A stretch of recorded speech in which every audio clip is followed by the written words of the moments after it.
J'ai besoin d'un méchant changement. Méchant changement. Méchant changement. Alors bonjour, c'est Stéphane Bellavance, accompagné de Robinado.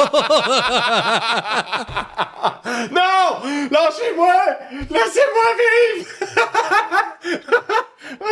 Fait combien de temps que tu l'as préparé, celle-là? Oh, ça fait 5 minutes que je me retiens de parler de ça. Oh, mon gars! Oh, laisse faire, je ferai pas mon intro à moi de bord. Hey, salut la gang! Oh my god! Hey, yo les jeunes! Hey, on fait un voyage dans le temps aujourd'hui, les enfants. On s'en va à travers le bus magique dans le passé.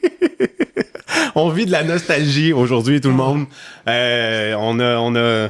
C'est un sujet qu'on parle souvent là, dans les épisodes, mais on s'est dit, hey, on va parler vraiment de la nostalgie. C'est quoi? Ça part de où? C'est quoi que ça crée dans notre petit corps à nous autres? Puis comme, qu'est-ce qui nous a marqué de notre époque à nous autres quand, dans notre temps à nous autres, là. Tu sais, on est rendu là, on est vieux, là, on est 32, là. Dans notre temps à nous autres, c'est nous autres, à cette heure, les targets de des compagnies qui vont chercher, mettons, par les cordes sensibles de la nostalgie, tu sais. Absolument. Fait que c'est nous autres le target, les gens qui sont nés début 90 jusqu'à ish 2000 quelque chose, mettons 85, mettons, parce qu'eux autres, ils vont avoir vraiment passé à travers avec beaucoup de souvenirs des années 90. Nous autres, on est nés au monde début 90, 92 en fait. Fait que, ouais, on va partir là-dessus. Cet épisode s'adresse à un public averti, on l'échappe. C'est sûr qu'on l'échappe. Je peux pas concevoir une partie de cet épisode-là où ce qu'on déblatère pas comme des singes pleins d'émotions. C'est ça que ça fait la nostalgie. On commence avec la défi. Attends! Hey! On commence avec... Là, tu parles trop vite. Hey, c'est parce que j'ai hâte d'en parler. Moi, j'ai hâte de parler de méchants changements. Tu me brûles tellement.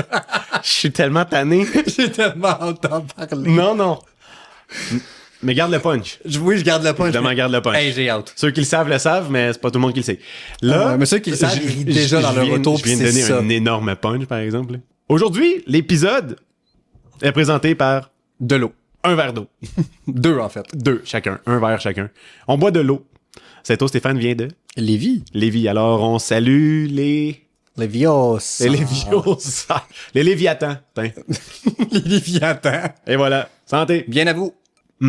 Oh, elle est bonne, l'eau de Lévis. Ouh, oui. Elle me fait planer.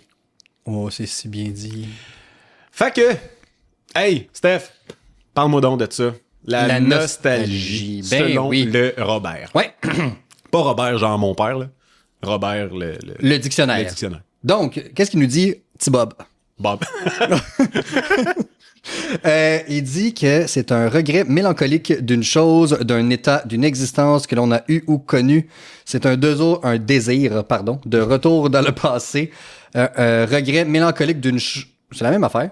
Oui et non. Continue. OK. Regret mélancolique d'une chose, d'un état, d'une existence que l'on n'a pas eu ou pas connu. Désir insatisfait. Parce qu'il y a beaucoup de définitions face à la nostalgie en soi, mais je pense que ça, c'est les deux définitions qui viennent vraiment comme... qui rejoignent, en fait, nos émotions quand on parle des missions, justement, quand on était jeune, quand on parle de jeux vidéo quand on était jeune, quand on parle de Hommes sur Terre, esti, quand on allait jouer au parc, là, tu sais, la tag barbecue, on allait se baigner avec les petits noodles. Moi, je me souviens, j'avais mes jouets, je me baignais, c'était fou, je tripais, j'étais tout seul, ou avec mon cousin, genre, puis on capotait. On faisait des combats de karaté dans l'eau, puis on n'a jamais suivi de cours de karaté, c'était malade.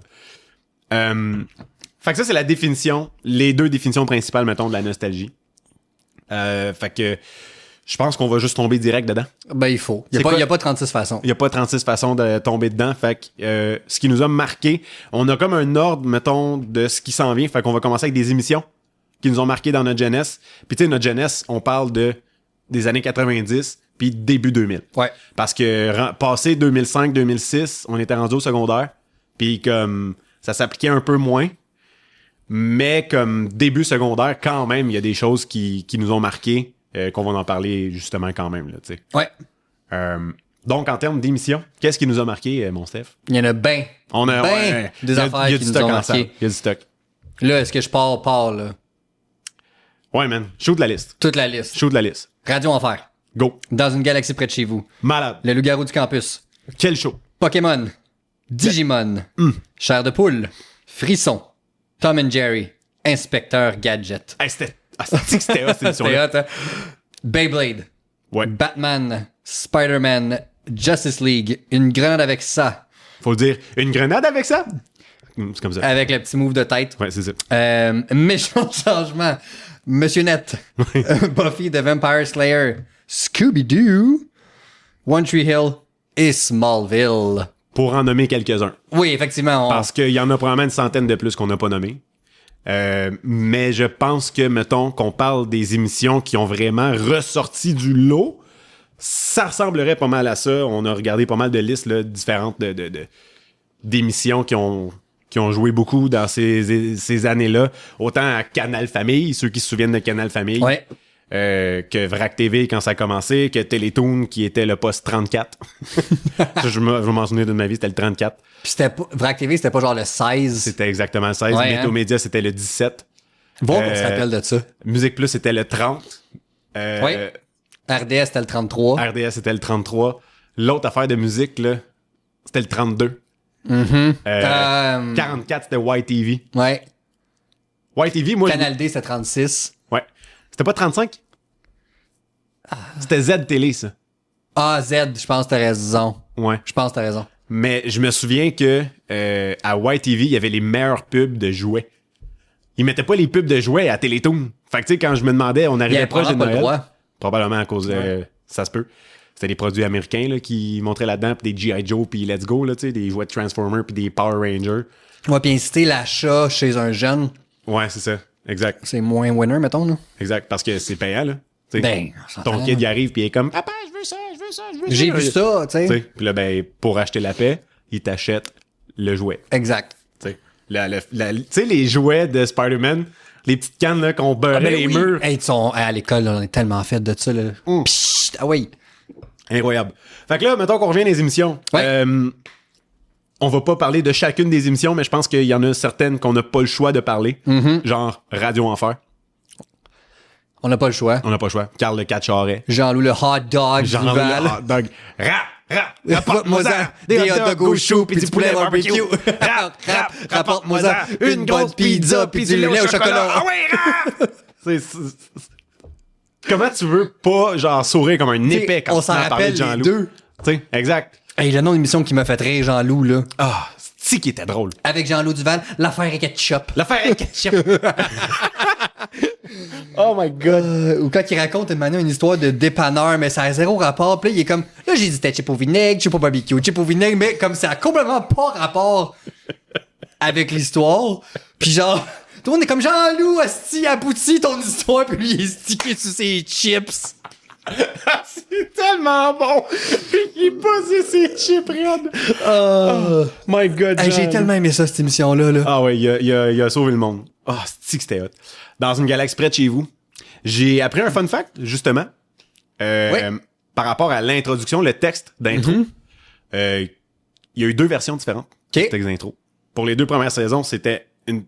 Puis les 2 dernières, c'était différent. En gros, les textes vont comme suit. Nous sommes en 2034. La situation sur la Terre est catastrophique. La couche d'ozone est complètement détruite par les gaz carboniques des voitures, l'industrie chimique et le push-push en cacane. Résultat, la Terre cuit sous les rayons du soleil. Les récoltes sont complètement brûlées. Il n'y a presque plus d'eau potable et les compagnies de crème solaire s'enrichissent. La situation devient urgente. Il faut trouver une nouvelle planète pour y déménager 6 milliards de Tata. Le 6 milliards de Tata, il est très important ici. C'est ainsi que le 28 octobre 2034, dans 9 ans, le vaisseau spatial Romano Fafard quitte la Terre en route vers les confins de l'univers, là où la main de l'homme n'a jamais mis le pied.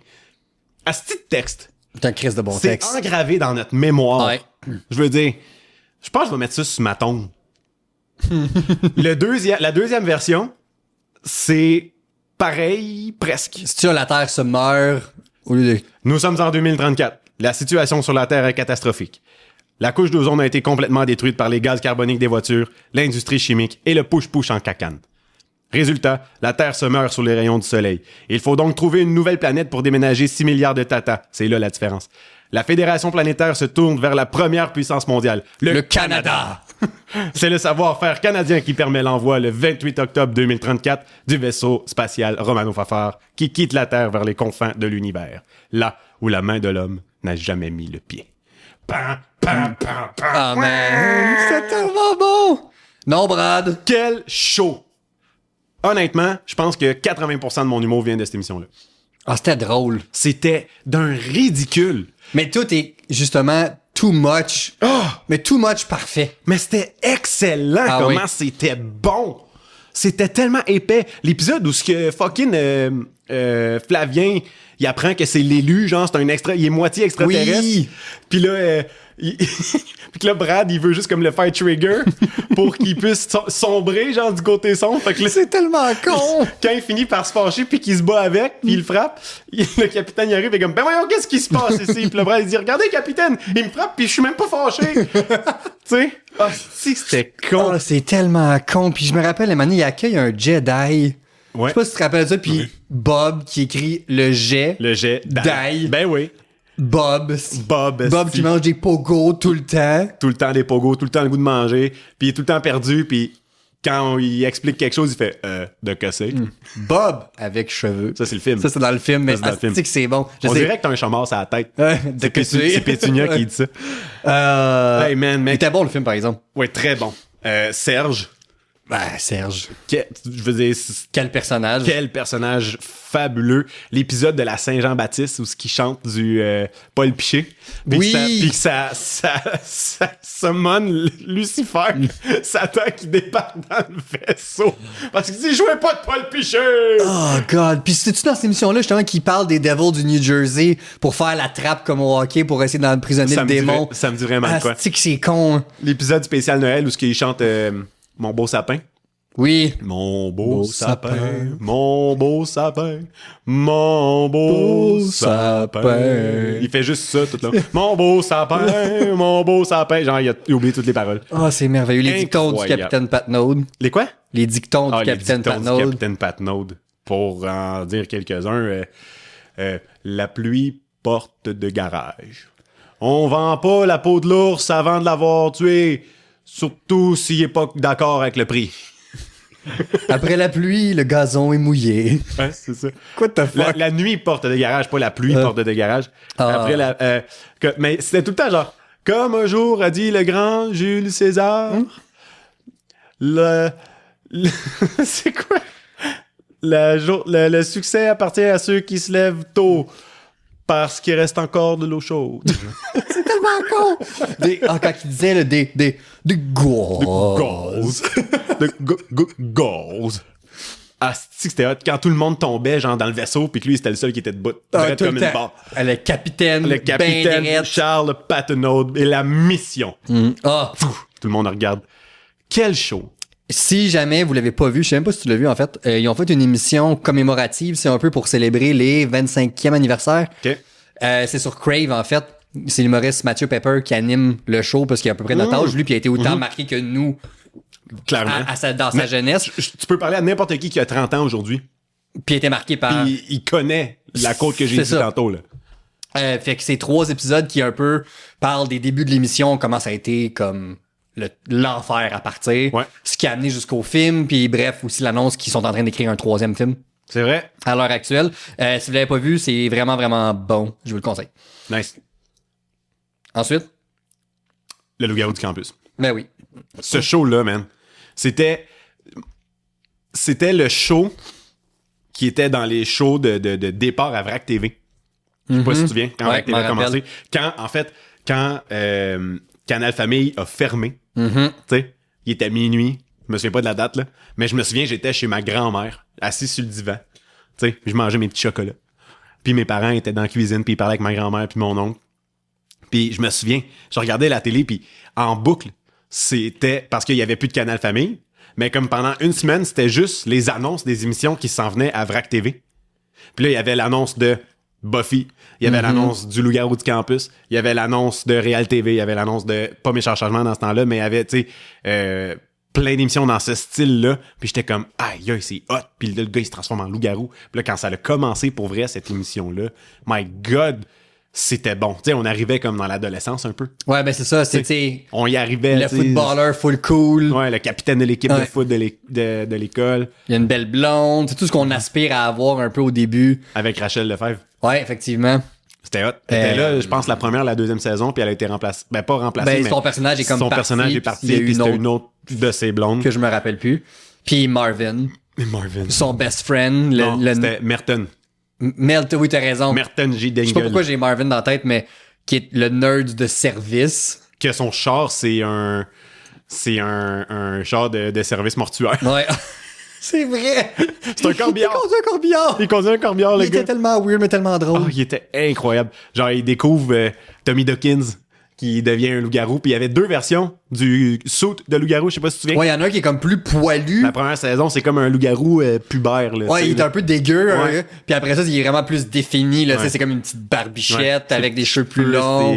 Il était devenu un méchant pétard là, dans ce show-là. Ah ouais, il était plus beau, deuxième version. La première, il a vraiment l'air d'un vieux pouilleux. Savais-tu que l'émission d'intro, I used to own this town, now it's all turned upside down, blablabla, c'était Merton qui l'a écrit. Ah ouais. Parce qu'il fait partie des réalisateurs de l'émission. Je savais pas ça. Ouais. Fait que c'est aussi l'époque incroyable où que t'avais des acteurs de 32 ans qui jouaient des adolescents de 16. Tout le temps. C'était Mais magnifique. C'est ça qui est venu biaiser notre vision de l'adolescence parce que quand tu regardes, c'est vrai que le début des années 2000, fin 90, c'est que ça.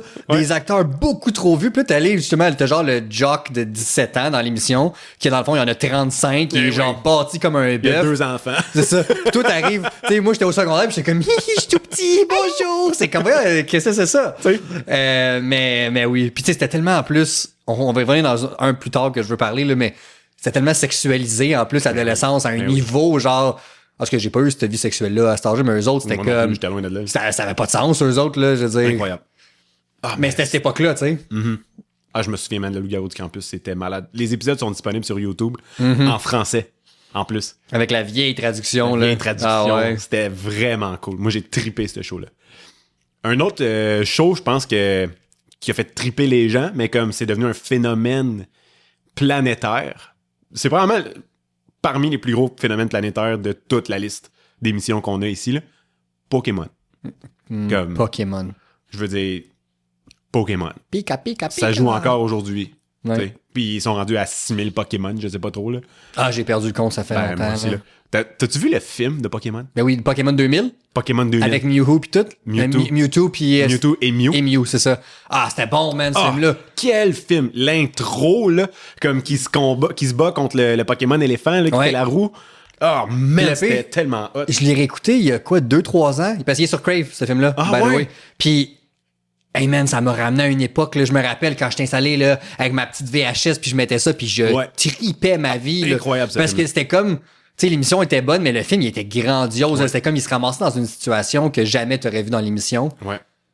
Puis que c'est les larmes de Pikachu qui sauvent Ash. Ouais. Ah ouais. My God. Pikachu qui voulait rien savoir de Ash au début. Rien, pas un peu. C'était vraiment un salaud, là. Je veux dire, le premier épisode de Pokémon, là, ça punch en esti, là, Ah quand ouais. tu y penses. Ah là. ouais. C'est Ash qui est là puis qui veut devenir le meilleur dresseur, tu sais. Mm-hmm. Il va se battre sans répit.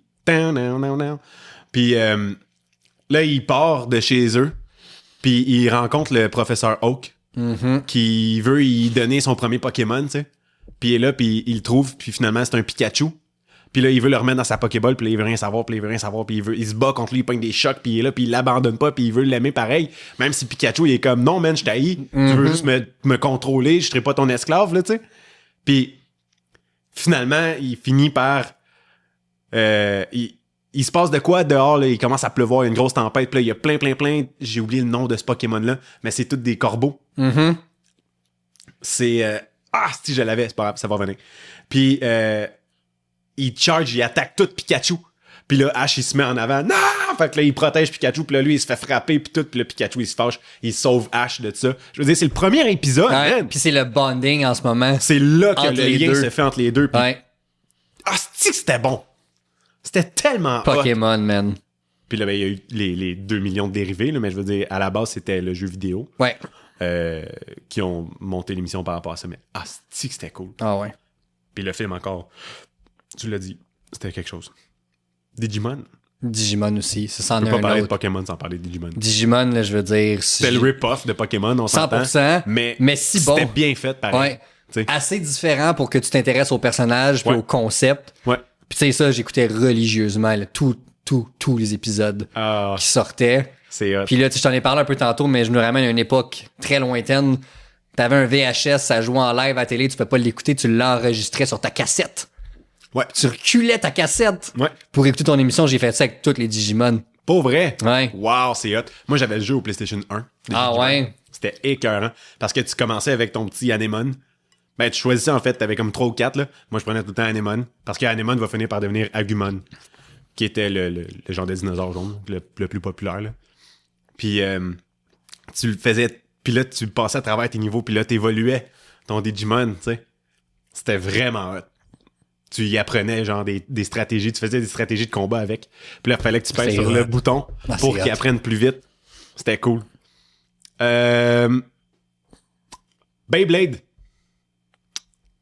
Il y a eu le phénomène aussi, Beyblade. Beyblade, ça a été dans un les cours d'école. giga phénomène. Ben oui. Ça a tout été cancellé dans toutes les cours d'école. Et ils du nous ont Québec. tout enlevé ça. Et on faisait des duels. Là. Toutes les récréations, c'était ça. Là. On avait toute la petite toupie avec le contour. Tout le en monde métal. avait une arène. On arrivait, t'avais des troupeaux de Beyblade. Je m'en rappelle. Là, t'avais peut-être 10 troupeaux dans la cour d'école. Là. Ouais. T'allais dans un troupeau, je t'affronte. Ah ouais, go, on part avec nos toupies. Et puis ta crinque, si t'avais pas la poignée que tu mettais ta crinque dedans, t'étais-tu pas assez pauvre? Ah, t'étais pauvre si t'avais pas T'étais ça. un loser. Puis tu pouvais pas juste avoir une petite toupie. Fallait que tu l'aies build ta toupie. Fallait qu'elle soit bonne parce que le monde, là, Ouais. il était dangereux. Hey, elle pesait 3-4 livres, la mienne. Ah, ça avait pas de C'est sens. pas vrai, là, mais elle était pesante, là. C'était un gros phénomène, ça, Beyblade. Ouais, effectivement. On mature un peu, je pense, mais l'émission de Batman, Animated Series, un grand classique. Très grand classique. Probablement une des meilleures versions de Batman qui ait jamais existé aussi. Ouais, qui rendait hommage au côté plus dark du personnage. Ouais, On est loin de tu sais, Schumacher, mettons. Là. Ouais. On en a parlé dans un ou deux épisodes. Là. Ouais, ouais, On est loin de ça. Là. ouais, absolument. Puis c'était avec Kevin Conroy qui a fait la voix de Batman, Ouais. puis qui a été de loin considéré le meilleur Batman juste à cause de l'impact qu'il a eu, je pense, sur le personnage, Ouais. de la façon qu'il l'interprétait. Je veux dire, dans toutes les beaucoup des versions animées de Batman, beaucoup, genre 80 à 90%, c'était lui qui faisait la voix. Que ça soit un jeu vidéo, les jeux d'Arkham, c'est lui qui fait sa voix. Ouais. Que ça soit des émissions, que c'était le même Batman ou non, c'était Kevin Conroy qui faisait ça. Et Mark Hamill en Joker, Ouais. qui a à ce moment-là pris, je pense, son piédestal dans le monde du doublage. Absolument. Tu sais, Ouais, parce qu'on le connaissait plus comme Luke Skywalker. Luke À Skywalker. venir jusqu'à là. Il avait joué aussi dans l'émission, la vieille émission de The Flash. Il avait joué le Trickster, je pense que c'était son nom. Mais là, il s'est installé comme acteur vocal. Là. Ouais. Ouais. Puis on s'entend ses performances. J'ai commencé l'émission, il y a pas tant long, de The Batman. Puis comme les premiers épisodes qu'on rencontre Joker, sérieusement, c'est quelque chose, là, c'est vraiment spécial, mais tu le sens qu'il est très jeune. Ouais. Il a pas son Aujourd'hui, petit il est grinchement comme- de voix exact. naturel, là, tu sais, là. Mais il est bon, c'était vraiment hot. Probablement l'émission, à travers tout ça, là, probablement l'émission que j'ai regardé le plus, Spider-Man. Ah, ben oui. Ben Moi, oui. je pense que c'est ça que j'ai regardé le plus. Spider-Man, ben oui. Ben oui. Ben oui. Je veux dire, l'émission Ben oui. de Spider-Man de 80... J'ai plus de cartouches! Et la quantité de fois que j'étais comme, il n'y a plus de cartouches! Ouais, il y a plus de toile. Il n'y avait jamais de toile, ce petit Spider-Man-là. Hey, c'était Ouais. bon. C'était incroyable. Je tripais tellement sur le phénomène de genre... Ben, tu sais, évidemment, le multiverse, là, Ouais. que cette émission-là a amené. Mais comme, il y avait plein de Spider-Man à un moment donné. Hey, c'est quoi ça? Plein de versions de Spider-Man, plein de suits, la musique, comme l'intro, la grosse toune, là. C'était trippant. Ouais. Avec la grosse voix. Spider-Man, Spider-Man, ain't no way, no. C'était débile mental. Le gros solo de Git dans l'intro, en plus de ça.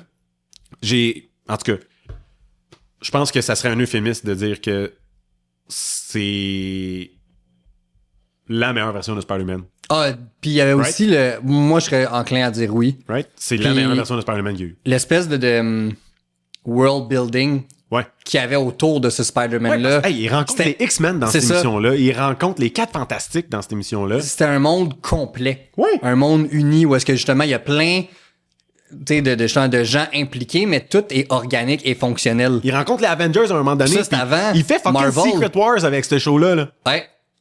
Ouais. Tu sais? Ben oui, il rencontre Nick Fury maintenant. Oui. Il s'en va sur la base, puis ben oui. Ben oui. Il rencontre plein de versions de Spider-Man. Il y en avait un, c'était avec son suit en métal. C'était débile. Le show, l'épisode, man.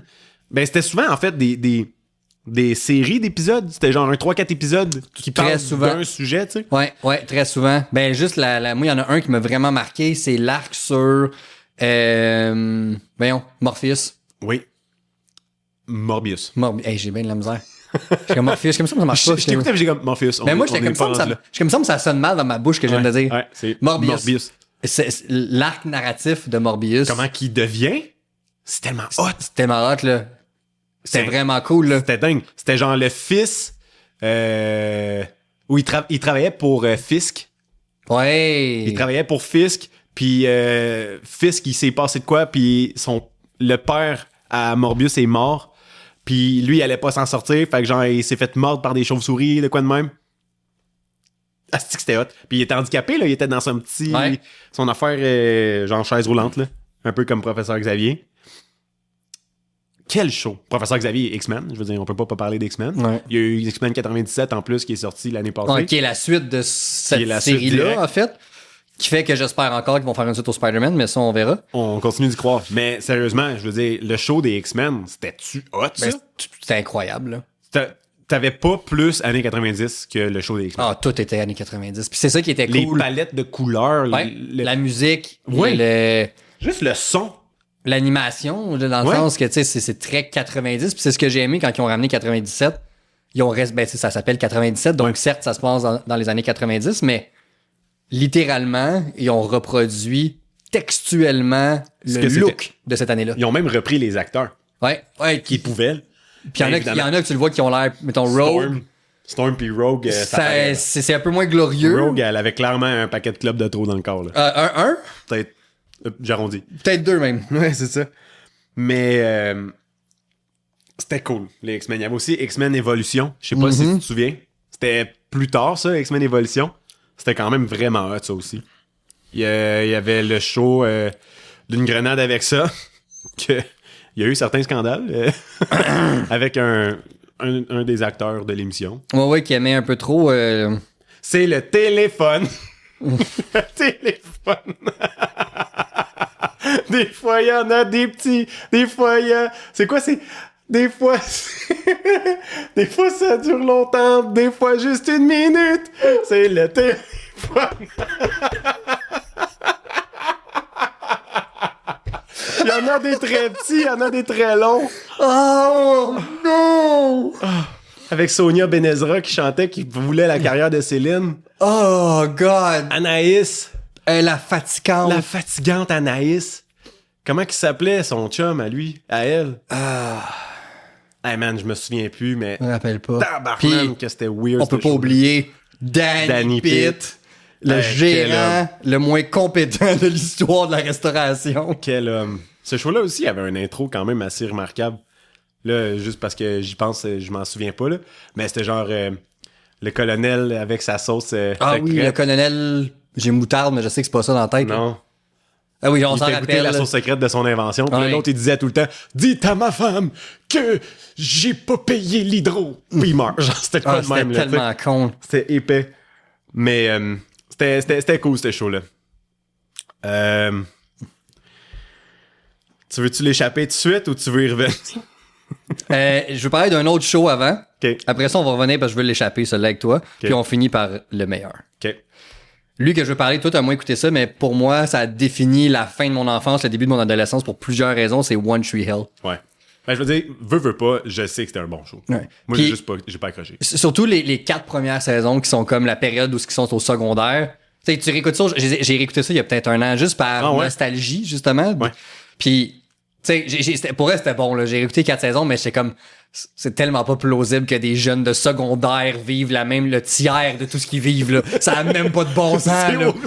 Ça n'a pas d'astidal. Ça a même pas de style d'allure, tout ce qui passe au travers. Par-dessus l'autre, genre, le gars qui se fait tirer, qui devient paralysé à l'école. C'est ça, il y a la tuerie, t'as les champions de basket, esti, t'as le père meurtrier, t'as tout ça dans une petite ville, en passant, c'est même pas dans une métropole. Tu sais, quand tantôt je parlais de sexualisation de l'adolescence, je veux dire, le monde, excusez mon langage, là, mais il fourre à gauche puis à droite tout ce qui bouge, mais comme, pas juste genre une personne, là. Non. Tous les personnages. C'est ça. Dans mon entourage au secondaire, c'était pas ça. C'était pas si intense que ça, là. Peut-être qu'il y avait du monde à mon école qui le faisait, moi, je sais pas. Ouais, mais à ce point-là, comme eux autres, pis tu sais, c'est parce que c'était pas juste, mettons, comme on découvre la sexualité, là, c'était genre, t'avais du monde à poil partout, pis j'étais comme, vous êtes censé avoir 15-16 ans, là, ça marche pas, là.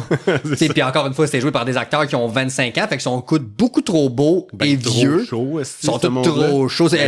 Ça, les demoiselles... Michael Murray, c'est le premier crush à Vanessa. Ben, tu vois...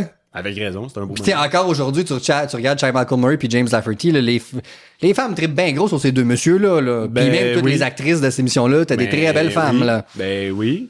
Fait que c'est ça qui était drôle dans cette émission-là, mais oui, ça m'a défini d'une certaine façon parce que, j'étais comme un peu plus jeune. Ça a sorti en 2003, ce show-là, j'avais 11 ans, tu sais. Fait que je m'en allais vers le secondaire. Ça qui s'en puis là, j'étais comme, hey, ça s'en vient. Des hot girls, les chicks, ça hey, puis je me suis inscrit au basket en me disant, moi, devenir. T'es-tu inscrit au basket? Ben oui, j'ai fait du basket pendant une couple d'années. Bon, en me disant, moi, devenir Nathan Scott. Ah ouais, ça part.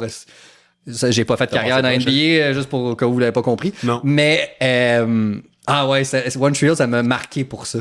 Incroyable. Ouais. One Tree Hill qui était aussi appelé Les Frères Scott. Ouais. Juste en pour français. qu'on parle de la même émission. Bon, là, on l'échappe, là. Ça, c'est le bout que j'avais le plus hâte de l'émission d'aujourd'hui. Ouais. Fait que là, je vous ramène au début de l'émission d'aujourd'hui où je vous ai brisé les tympans avec mon chant immonde sur Méchant Changement et où j'ai prétendu être Stéphane Bellavance. Oui. Il y avait une intention derrière 50% tout ça. de la bonne réponse parce que t'es Stéphane. Ben, ça fonctionne quand même bien. Oui. Mais j'avais une intention en arrière de tout ça. Ouais. Puis l'intention, là, mais c'est que Robbie, là, il avait besoin d'aide à l'époque. Ouais. Et il a eu un méchant changement extrême. Oui, mesdames et messieurs, c'est confirmé. Et parle-nous de cette expérience-là. Sérieusement, c'était fou raide. C'était capoté. Juste pour mettre en contexte, méchant changement, ceux qui savent pas c'est quoi, mais je veux dire, la plupart de notre audience, si je peux le dire de même, c'est du monde de notre âge. Fait qu'ils savent tout c'est quoi. Ouais. Mais pour les 3-4 qui le savent pas, c'était décore ta vie pour des adolescents. En gros. Tu sais. Fait qu'en gros, c'est qu'ils débarquent chez vous puis ils refont ta chambre. Tu sais. Puis moi, je m'étais inscrit. Il y a personne qui m'a inscrit. J'ai fait ça tout seul, en passant. Souvent, les gens, ils se faisaient inscrire par leurs amis. Ah, ça serait drôle. Non, moi, j'ai passé une journée malade chez nous, puis j'ai vu l'annonce qui passait. Puis tout le long de l'annonce, il fait juste crier « Extrême » avec des joueurs de football. J'étais comme « Crème, c'est hot, ça. » Puis là, il dit « T'es tanné de ta chambre, t'es tanné de ton look, inscris-toi. » Fait que je me suis inscrit. J'ai écrit un texte. Ah là là. J'ai essayé de faire pitié, là. Je sais pas trop. Je me souviens pas exactement ce que j'ai écrit. 1 heure après, je reçois un appel. Est-ce que je parle avec Robbie Nadeau? Ouais. En fait, plus. Ouais. Ému. Ouais, c'est moi. Tu sais, je veux dire, j'ai 14 ans, là. On est en 2007. Je vais avoir 15. Là. Hey, c'est bon. Déjà, je tripe déjà. On est en 2007, j'ai 14 ans, je vais avoir 15. Secondaire 3. Puis elle dit « Ouais, ben on a vu ta candidature pour Méchant Changement Extrême. Peux-tu me parler un peu, tu sais, pourquoi? » Là, j'explique, tu sais. Après ça, elle dit « OK, parfait. Fait que telle journée, on va venir chez vous, puis on va faire une genre d'audition. » Je suis comme « OK, faut que je ramasse ma chambre. » Puis tout, elle dit « Ben non, je veux dire, c'est ta chambre. Puis comme on vient dans ton environnement, on veut comprendre ta chambre, on veut comprendre toi. » Tu sais. Je suis comme « OK, parfait. » La semaine d'après, elle débarque chez nous. Mais comme pas l'équipe de tournage, elle vient avec une petite caméra genre cheapette là, de Walmart. Là. Tu sais. Puis là, elle installe la caméra, elle essaie de voir comment je suis confortable devant la caméra puis tout. J'étais pas à l'aise. Mais je veux dire, j'ai passé à travers. Puis là, ça reste de même. J'ai pas de nouvelles. Je suis comme, bon, ben je l'ai peut-être pas eu. Tu sais, c'est pas grave. Il y a bien pire que ça dans la vie. Là, je l'ai pas de nouvelles, pas de nouvelles. Les semaines passent, les mois passent. Mais à un moment donné, à l'école, on apprend, j'étais dans une concentration en dramatique à mon école, puis on apprend que... Hey, là, je rentre dans les détails, là. On apprend que ma classe d'art drame a été choisie par l'école pour aller faire un match d'impro contre les acteurs de Ramdam. Parce que c'était populaire, Ramdam, dans ce temps-là. Moi, j'étais comme, aïe, aïe, c'est hot. Parce qu'on avait les meilleures notes, genre, de notre cohorte. Fait que j'étais comme, aïe, aïe, c'est hot, je vais rencontrer Marie-Lo Wolfe, la femme de ma vie. C'était ma seule intention, c'était ça. Elle est très valable, cette raison-là. Ouais, surtout en 2007, Robbie, il se pensait dans Montreal, lui, là. Oh my God, c'est bon, ça. Fait que là, je suis comme, hey, c'est hot. Fait que là, on se fait dire, c'est la semaine prochaine. Parfait, à l'auditorium. Merveilleux. On se pointe à l'auditorium, la game d'impro part, puis dans le fond, comment ça fonctionnait, c'est qu'il y avait l'arbitre, mettons, qui sortait des noms de chapeaux de tout le monde de ma classe, tu sais, puis il va affronter tel. Puis en attendant que l'équipe de Ramdam débarque. OK, good. Fait que là, il finit par me nommer, je monte sur scène, je commence mon impro. Je me souviens pas c'est quoi qui se passait vraiment dans l'impro, c'était juste bizarre, là. Puis à un moment donné, les portes de l'auditorium ouvrent au fond. Fou, des gros tam-tam. Pa, pa, pa, ta, pa, ta, pa. Fait que là, je suis comme, bon, ben, Ramdam arrive. Je te dis qu'ils l'ont, eux autres, l'entrée. Puis là, ils rentrent. Puis là, je suis comme, ben, où le staff de Ramdam? Puis là, le monde se met à capoter dans la foule parce que l'auditorium est rempli parce que tout le monde savait que l'équipe de Ramdam allait être là. Il y avait 2500 étudiants dans mon école. Il y en avait peut-être 2000 dans l'auditorium. Oh my God. T'sais, non, pas réel, mais il y avait du monde en hostie. Puis moi, je suis là, puis je regarde tout le monde, puis tout le monde capote. Puis là, je vois une de mes amies qui me regarde et elle pleure. Je suis comme, qu'est-ce qu'il y a? Elle pointe à côté de moi, je me retourne, je vois Stéphane Bellavance. Donc là, je reviens vers elle, je la regarde, puis je fais, c'est Stéphane Bellavance. Oh my God! Là, je me retourne vers lui encore, puis je fais, salut, j'y serre la main. Genre fucking casual, le gars. Je viens de catcher là. Chris, j'ai gagné mes changements, moi. Oh my Devant God! l'école au complet. Que c'est drôle! Ouais, puis là, ça a parti, c'était le 20... C'était le 21 novembre, ou le 22. Mais en fait, c'est le 23. Parce que, vu que c'était l'extrême, ils faisaient aussi mon look. Fait qu'ils ont fait... Les épisodes de mes changements, en fait, se font en 2 séquences. La première journée, c'est la surprise, avec, mettons, l'introduction qui présente la chambre, puis ben l'extrême, il présente ton look que t'as, qui est de la merde. Puis, après ça, ben la deuxième portion, c'est la deuxième journée qui font la chambre. Fait que 22 novembre à peu près, ils viennent, ils me font la surprise, puis tout. Là, c'est ma fête, puis là, je reviens à l'école après ça. Puis, le 25 novembre, c'était le tournage du changement pour vrai.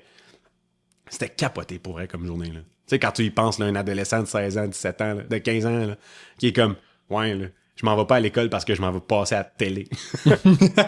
C'est un peu débile. Et là, j'avais droit à 2 complices.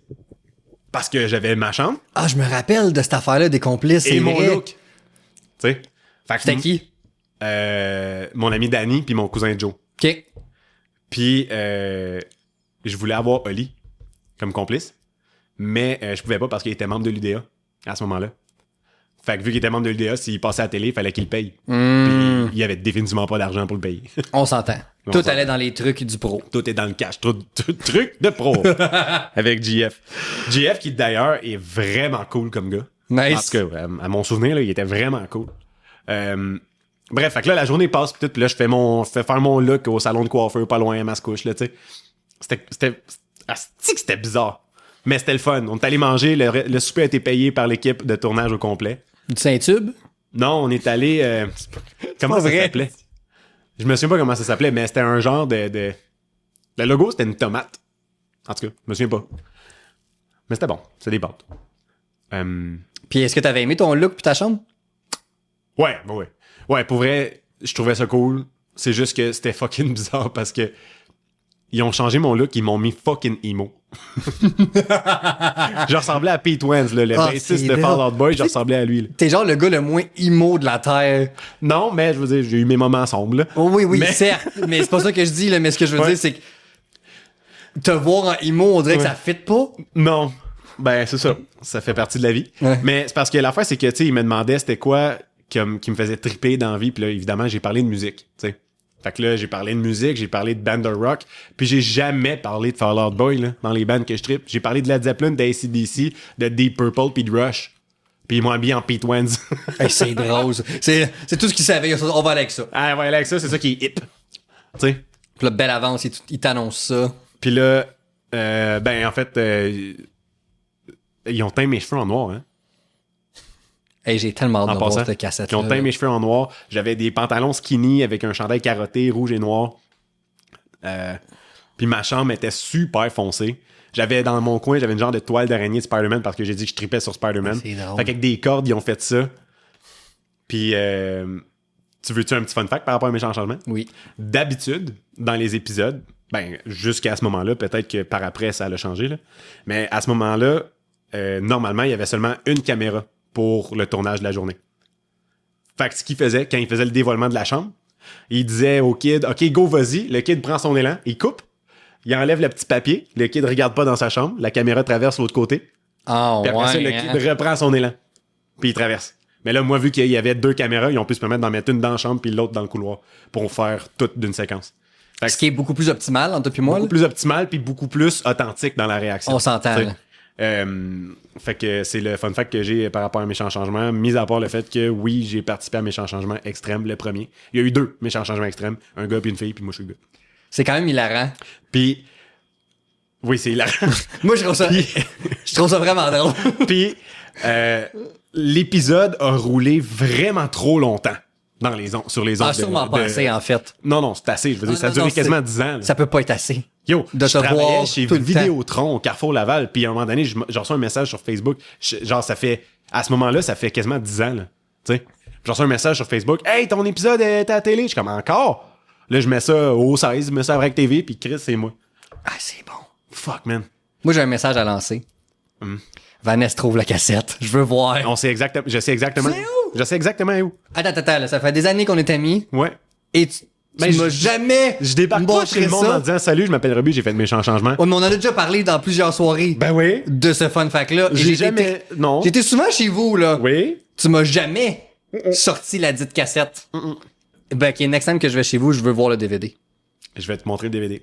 On J'ai- va peut-être pas le regarder, mais. Non, j'ai besoin de regarder cet épisode-là. Ah. Genre, je veux du popcorn, je veux une bière, puis je veux m'asseoir pendant 30 minutes sur ton sofa. Vous me dérangez pas. Nice. Ça se peut que je ris tout le long, mais je veux voir ça. C'est le but. Puis, ce qui est hot, c'est que l'enregistrement qu'on a, c'est enregistré de la télé. Tu sais, c'est pas genre la version masterisée que eux autres, ils ont faite, qu'ils nous ont donné. Oh my god, Parce c'est qu'ils nous drôle. l'ont pas donné. Ils vous l'ont jamais donné. Fait que c'est toi, dans le fond, qui s'est C'est nous qui a autres, c'est enregistré. Danny, en fait, qui l'a enregistré. Sur Puis genre il a fait des un copies, puis il DVD, nous les a données. Ouais. Oh shit. Ouais. Fait que, Mais une chance qu'il a fait ça, ça serait introuvable aujourd'hui. exact. Puis, ce qui est cool, comme je dis, c'est que t'as les pubs aussi entre les séquences, mettons. Fait que c'est vraiment hot, là. T'as des pubs de Une grenade avec ça pendant De ces années-là, genre. de ces années-là. c'est Fait fucked que up. t'écoutes ça, puis pouf, t'es en 2007. Tu sais, Non, ouais, non, on se fait une petite soirée chez vous bientôt. ça s'en vient. Peut-être le Patreon. Oh. Je dis ça, je dis rien. Tu dis ça, hey, imagines-tu en exclusivité Ouais. l'épisode de Robbie à Méchant Changement. Ouais. On tient de quoi, là? La première fois depuis combien de temps que ça a passé à la TV. Puis, je suis repassé à TV à cause de Méchants Changements, à prière de ne pas envoyer de fleurs. What? Ouais. Parce que il faisait un roast sur Stéphane Bellavance, puis il avait besoin de quelqu'un qui avait passé à Méchants Changements. T'es allé. Fait qu'ils m'ont appelé. Fait que tu t'es pointé. Ben ouais. Ils m'ont donné un texte, puis ils m'ont payé. Pis t'as roasté belle avance. Oui. Hey, c'est malade. Oui. J'ai dit que j'aimais pas ça, mon look. C'était un texte, là. Fallait que j'apprenne. Mais fallait que je dise que j'aimais c'est pas mon look. tellement Puis qu'il drôle. y a personne qui aime ça, le look de sa chambre dans les émissions. Oh my god. Fallait que je dise Il ça. riait-tu? Il était crampé. C'est tellement drôle. Ouais. Ah, c'est vraiment drôle. Très, très drôle. Fait que ça va me suivre. Puis là, ben, c'est sur les interwebs. Fait que c'est parti. Là, ça va être immortalisé, tu le sais, ça. Hein? immortalisé. Au Geek d'ici, on parle des vraies affaires. Ouais. On parle de Robbie à Méchant Changement. Je suis brûlé. Si je t'aboute. Hey, on va continuer. Ça vous dérange pas? Moi, ça me dérange, mais on continue quand même. On n'a pas le choix. Pour terminer, je crois, un des shows... une de mes émissions, en fait, préférées que je pourrais écouter d'un matin sans aucun problème, Smallville. Ben oui. Hey, man. Ben oui. Somebody save me. Ah, si de show. Et on a tellement trop chanté jusqu'à maintenant dans cet épisode. C'est pas grave. C'est malade. C'est pas grave, la nostalgie, ça fait chanter. Et on s'excuse tout le monde pour nos voix. Mais Smallville, c'était bon. Quel show. C'était bon. Tom Welling, c'est mon début de mon admiration pure et dure envers les acteurs de Superman. Moi aussi. À J'adore 100%. les acteurs de Superman. Puis, écoute, ça c'est l'émission que je me rappelle. Ça a sorti en 2001. Puis je me rappelle encore de quand j'ai écouté le premier épisode. J'étais dans ma chambre. Puis j'avais comme une espèce de petit genre de divan pouf qui était comme à terre. OK. Puis j'étais assis là-dedans, fucking peinard dans la pénombre totale. Ah ouais. Puis tu sais, avec ma télé carrée, le 4.3 que j'avais dans ma chambre. Puis Smallville, je pars ça. J'ai accroché le premier épisode. Boom! Instantanément. Moi, avec trip sur Tom Welling, Ben oui. trip sur l'histoire, trip sur Superman, ça a été mon introduction à Superman. Ouais. Puis c'était écœurant parce que on avait comme beaucoup. Ben en fait, c'était toutes des origin story. Ouais. Tu sais, on avait l'origin story de Ben, Lex. On avait fucking Lex, tu sais, quand il frappe fucking Clark Ouais. avec sa Porsche, il tombe dans l'eau, il sort de là. Son père, Lionel Luthor, quel salopard de première classe. Salaud. Y a-tu joué avec nos émotions, lui, pendant Ouais. ce show-là? Ouais. My God. Lois Lane. Lois Lane, Lana Lang. Ouais. L'épisode où elle est comme envoûtée, là, pis qu'elle fait son aguicheuse, là. Ah ouais, on s'en rappelle de ça. Elle se met pas en maillot de bain, elle se met en sous-vêtements Pour aller dans l'eau. dans la piscine. Ah ouais, je m'en À ce rappelle moment-là, de ça. j'ai trempé mes culottes. Ah ouais, très petit Stéphane. Et- Il aimait beaucoup. Ping-pong! Euh, J'ai tripé. c'est pis toute Il y avait toutes les kryptonites différentes. Ouais, aussi dans cette c'était hot. émission-là. Et quand il pognait à rouge, là. Ouais, Le début de la saison 3, quand il était à Metropolis, Ouais. qui est Bad Boy, là. ouais. Elle le trouvait tellement cool, là. Et hot, habillé en noir. Tout en noir, il y a son espèce de cicatrice sur son chest. Il part avec les chars, il vole des banques. Dans un abat. Il s'en fout. C'était hot. Son père débarque. Jonathan Kent. Pourrait... Quel personnage. Quel personnage, quel acteur pour jouer. John Schneider, là. Ils ont pour pris jouer le meilleur. Jonathan Kent. Je ne peux pas comprendre. En fait, c'est impossible, je crois, là, qu'il y ait une version éventuelle qui va être meilleure que John Schneider. pense pas, moi non pour jouer plus. Jonathan Kent. Tu sais à quel point t'as pleuré quand il est mort? Ben là. Moi, j'ai pleuré, là. Ben oui. Ben oui. Quand il meurt de sa crise de cœur dans le parking, esti. Puis ce qui est encore plus triste, c'est qu'il meurt de sa crise de cœur parce que Clark est retourné dans le temps Ouais. pour sauver Lana. Ouais. Il y a un prix à payer pour ça, puis ça a été la mort de son père. Fait qu'il y a, tu sais, il y a l'espèce de culpabilité. Ouais. Incroyable. C'était un bon show, là. Ouais, ouais. Très bien écrit. Il y avait des épisodes filler, ok. Mais oui, en 10 saisons, Je veux dire, il y avait 10 saisons de 20 20 quelques épisodes il y a par 200 saison. quelques épisodes de Smallville. C'est sûr qu'il y a du filler à du quelque part filler. là-dedans. Mais quand tu regardes l'arc narratif total, il y a Ouais. des saisons meilleures que d'autres, ça, c'est Ouais. sûr. Mais tu sais, il y en a qui étaient tellement écœurantes. Là. Tu sais, je me rappelle encore, je pense que c'était la fin de la 6 quand il se bat contre Bizarro, qui est comme qui Qui se est sa modifie version, en lui. Ouais. C'était tellement cool là, comme scène. Là. Ouais, cœur. Hein. Puis que la façon qu'il finit par le battre, finalement, c'est quand il laisse le soleil rentrer sur Ben lui. oui. Et cœur. C'était malade, là. Ouais. Wow. On a terminé les émissions. Mhm. On n'a pas fini. Non. Parce que là, on va rentrer dans les films. Puis Non, après ça, on va tiens, parler tiens. de jeux vidéo. Puis après ça, ben, on achève. Mais je veux dire, on a encore pour un petit bout, la gang, parce que la nostalgie, ça fait jaser. Ça ramène des souvenirs, puis ben, on s'emporte. On l'a dit tantôt. C'est ça. Dans les films. Là, c'est sûr, on était des enfants. Fait qu'il y a beaucoup de films pour enfants ici. Mhm. Il y a des films qui sont moins pour enfants, évidemment. Mais, comme, clairement, Aladdin, Ouais. Le Roi Lion, Mhm. Hercule, Ouais. Mulan, Mhm. A Bug's Life, Tarzan, Monster Inc., Les Incroyables, les films de Spider-Man, les prequels de Star Wars, Blade, X-Men, Titanic, Ace Ventura, Le Masque, Happy Gilmore, Happy Madison, Pirates des Caraïbes, Seigneur des Anneaux, et pour terminer, Harry Potter. Ouais, ça a été notre jeunesse. Parle-moi de films de nostalgie, t'as tout ça là. Puis il y en a, comme avec les émissions, il y en a d'autres qu'on n'a pas parlé. 100%. Tu sais.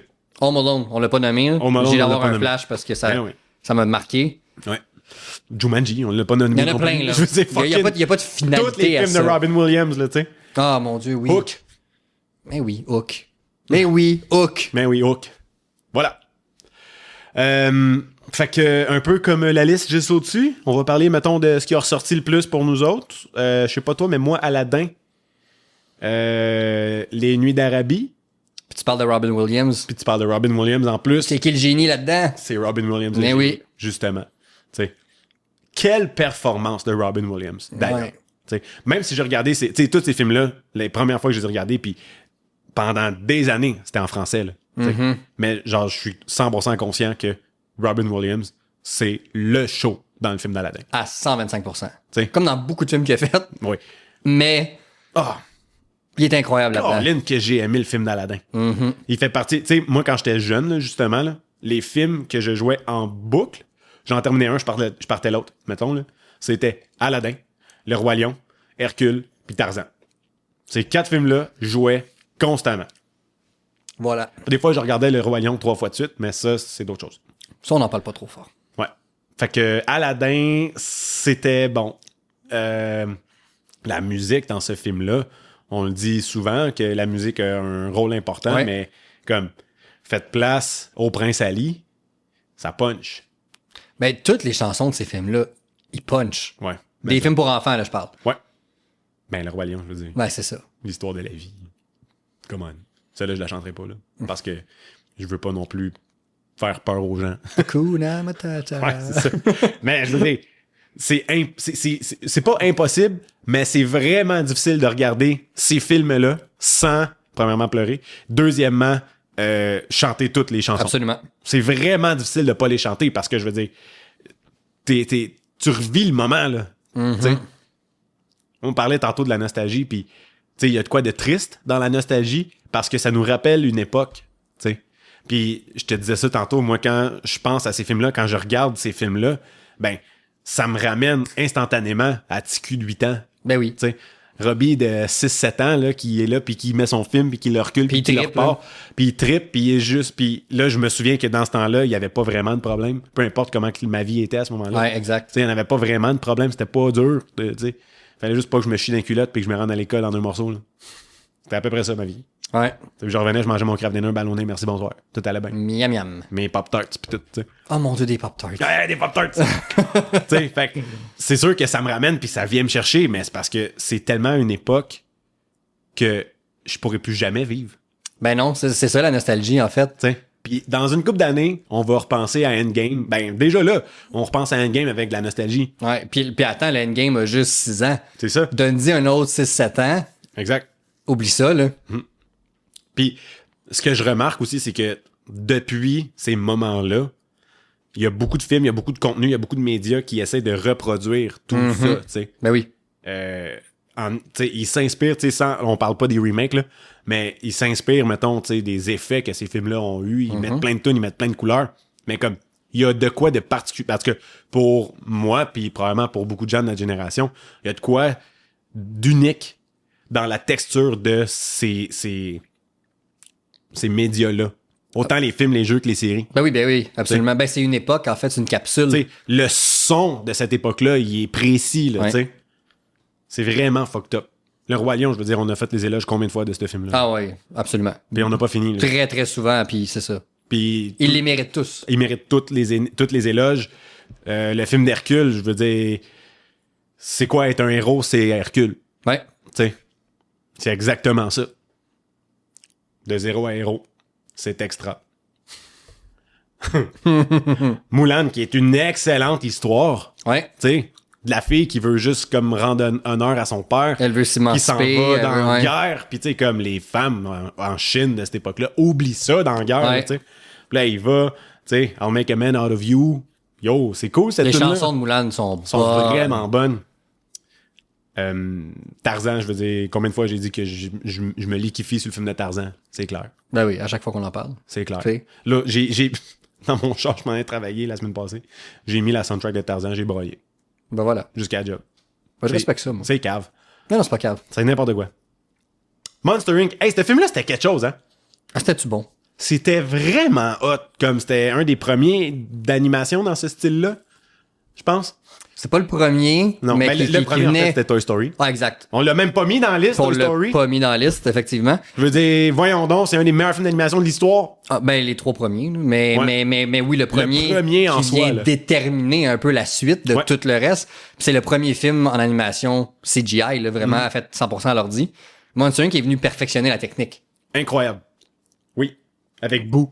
Oh mon Dieu, était-tu drôle? Est-ce qu'elle était drôle? Tu sais, des monstres, zéro épeurant en plus. Les monstres sont juste funny dans Mais le fond. puis à la fin, Mike Wazowski, que ça... Lui, au lieu de faire peur, il rentre puis il fait des jokes. Ben, c'est ça. C'est débile. C'est écœurant. Puis comment qu'elle s'appelait, la vieille madame, là, l'agent de Limace?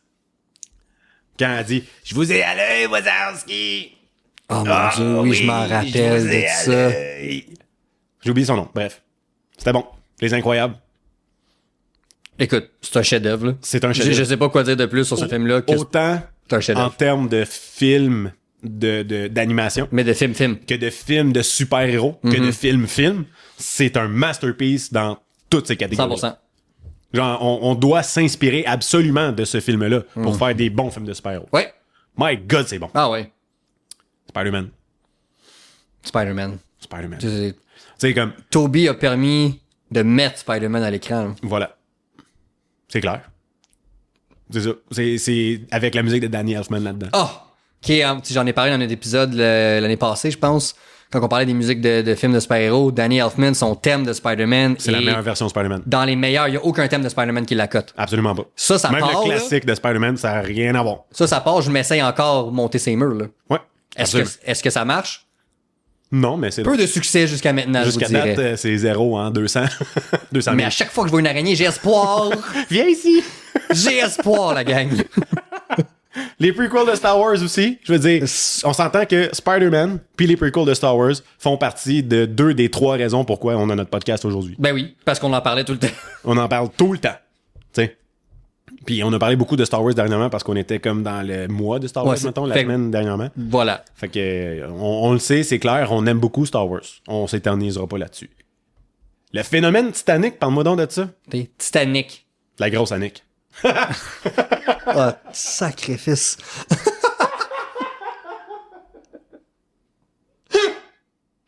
Je suis plus capable. Oh, donc, la Titanic. Mais je suis sûr qu'elle est fine. Hey, super, hey, fine.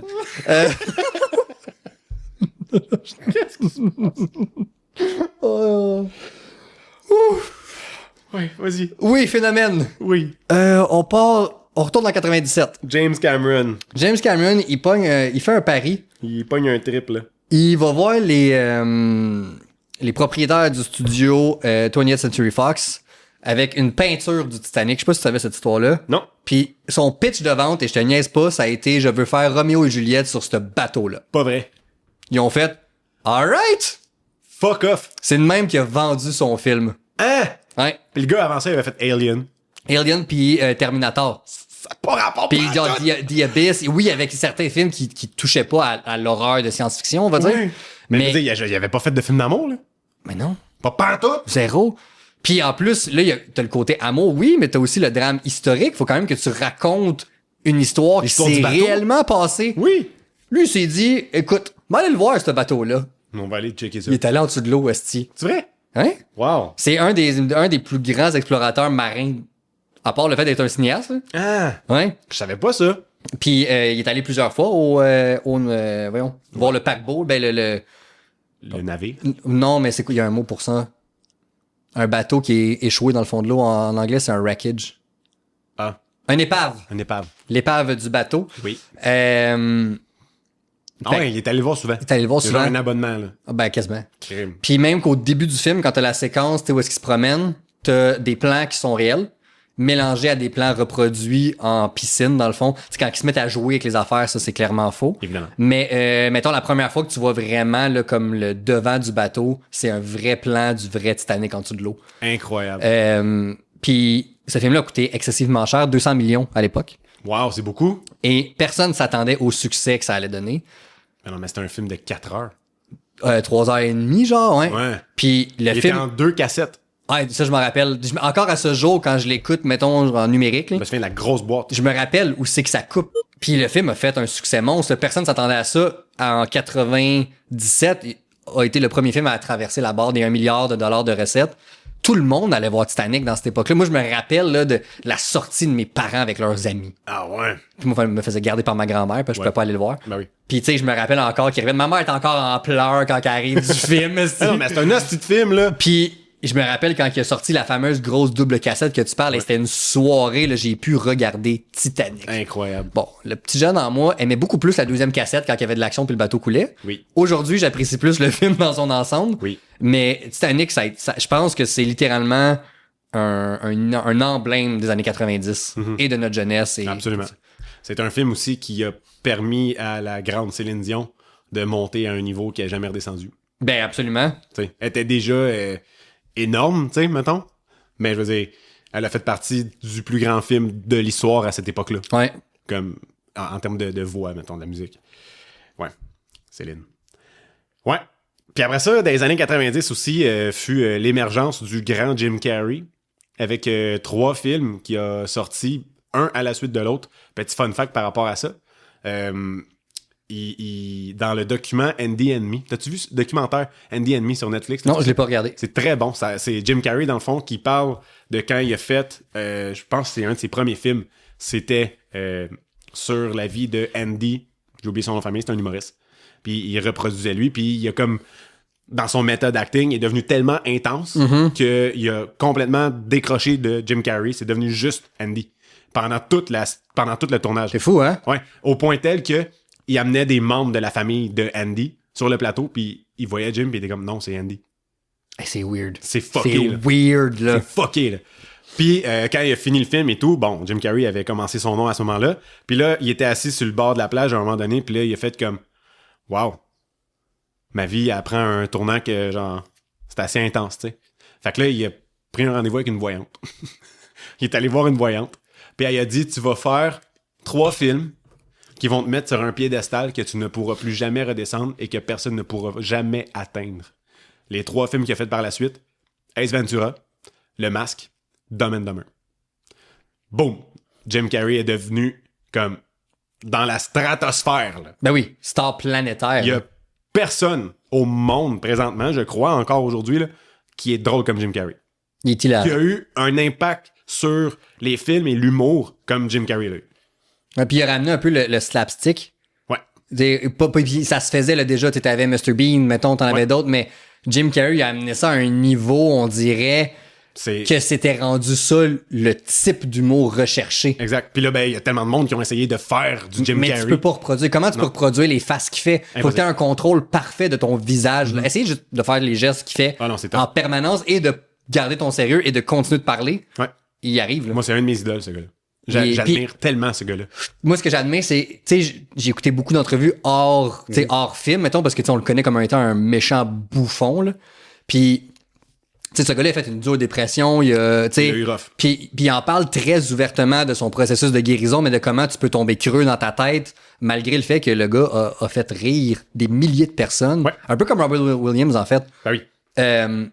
Elle est vraiment pas bien dans sa tête, puis il en parle tellement ouvertement, puis avec tellement d'humilité. Ouais. Que ça le rend humain, malgré son statut de star. Ouais. Puis ça, je trouve ça cool.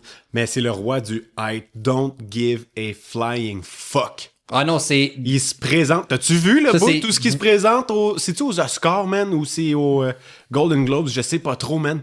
Il gagne un prix, il est genre habillé en hippie. Il débarque sur stage, puis il est comme « Hey, there's a lot of nice pussy around. » Le dude. Relax, là. Mais non, c'est Jim Carrey. Lui, il a le droit. Puis parce que c'est l'homme le plus drôle au monde. Puis ça, c'est Voici qui je suis. Ouais. Tu t'aimes pas? Regarde ailleurs. Regarde ailleurs. T'aimes ça? I do not give a flying fuck. C'est que je l'aime, ce gars-là. Ouais. Je l'adore. Un autre aussi qui était à son prime à ce moment-là, Adam Sandler. Ben oui. Happy Gilmore. T'es Happy Gilmore. C'est dit. Quand il pète sa coche contre la balle de golf parce qu'elle rentre pas dans le trou. Là. Ah, c'était écœurant. C'est-tu débile? Le gars, il prend son esti d'élan avec son bâton d'hockey pour driver au golf. Son chandail des Bruins de Boston. C'était écœurant. Hey, c'est un redneck, là. Un vrai, là. Avec son coach qui a une main de bois. Ouais. Qui s'est fait manger à la main par un crocodile. Ben oui, il se bat avec le crocodile à la fin. Ou au début, je me rappelle plus quand il se bat, mais il se bat avec le crocodile. C'est si bon. Je veux dire, il y a eu les 50 premiers rendez-vous aussi dans ce temps-là, qui a vraiment pogné avec Drew Barrymore. On a parlé tantôt aussi Happy Madison, qui est un peu dans le même concept que Happy Gilmore. C'était quoi l'autre film qu'on a dit tantôt? Stepdad. Ça, c'était bon. C'est très bon. avec les deux jumeaux Colton. Ouais, exact. Quand il l'apprend à pisser, là, tu t'en rappelles-tu de ça? Hey, c'est drôle. Il apprend à faire couler sa bave puis à la remonter. Ah oui, c'est vrai. Le bâton qui sac en avant du dude qui descend la colline. Ah, c'était écœurant, ce film-là, pour de vrai. Je l'ai tellement écouté souvent quand j'étais jeune. Là. Incroyable. J'ai adoré ce film-là. Ouais, Adam Sandler, c'était sa meilleure époque. Je veux dire, on a fait cette liste-là un peu plus petite, mais comme c'est parce qu'on a le goût... Moi, j'ai le goût de parler de toutes ces films-là. Parce qu'on pourrait parler de long chacun. en large. C'est ça l'affaire. Pirates des Caraïbes, c'est un phénomène qui a... J'ai pas besoin d'en dire vraiment plus que ça. Les Pirates des Caraïbes, tout le monde sait c'est quoi. Jack Sparrow, Johnny Depp, merci, bonsoir. C'est dit. Lord of the Rings. On s'entend. Selon moi, la meilleure trilogie qui a jamais été faite. Up there, là, 100%. Là. Dans le top. Avec des livres qui étaient dits inadaptables. Ouais. Tu sais, Peter Jackson et son équipe disent « Hey, nous autres, on fait de quoi? On va, les tourner tout en même temps. » Ouais. On a 4 ans pour faire 3 films. Puis les sortir en 4 ans. Ouais. Puis à une époque où est-ce que justement, le CGI commençait, mais c'était encore très filmique. Ça, ça a été tourné en 35 mm. Ouais. Il y a encore beaucoup d'effets en Nouvelle-Zélande qui sont faits à travers la caméra. Là, c'est du practical effect. Les trucs comme Gandalf qui est plus proche de la lentille pour faire en sorte qu'il est plus grand que les hobbits. Mais même le CGI passe encore aujourd'hui. Ouais, absolument. Parce qu'il arrivait à trouver des façons de le cacher un peu, que c'était moins beau que celui aujourd'hui. La fameuse scène du troll dans le premier. Là. Ouais, mais ça, qu'est-ce qui fait que ça fonctionne, c'est que c'est dans le noir. Il fait vraiment noir. Fait que, oui, tu le vois que le CGI est un peu vieux, mais ça fonctionne. Ça me choque pas l'œil quand je le regarde. Mais au-delà de ça, c'est que les films sont légendaires. Incroyable. Les performances de tout le monde là-dedans, dont Sir Ian McKellen. Tu sais... Tout ce qu'il fait, tout ce qu'il dit, la façon qu'il parle. Ouais. Mon gars, c'est tellement impressionnant.